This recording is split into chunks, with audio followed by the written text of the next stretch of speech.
mili. Kita coba.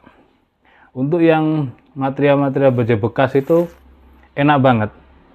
Diasahnya enak, tajamnya jos. Untuk baja wilis diasahnya itu empuk, cepat dapat tajamnya. Dan ini sudah tajam. Jadi konsumen tinggal pakai. Jangan lupa dikasih krim oles bilah, singer oil, baby oil, minyak zaitun. Itu krim oles bilah yang ukuran sedang seperti ini harga 50.000. Ada yang ukuran kecil harganya 25.000. Itu sudah cukup yang kecil itu. Saat penyimpanan jangan seperti ini langsung disarungkan, tapi dikasih krim dulu, terus dibungkus plastik. Kalau nggak punya plastik wrapping, bisa pakai plastik yang lain atau plastik kresek misalkan, bisa. Yang terpenting tidak langsung disarungkan, apalagi posisi kering. Kalau posisi kering nantinya lama-kelamaan, namanya sarung kulit itu dulu prosesnya kan dikasih garam juga, jadi pasti nanti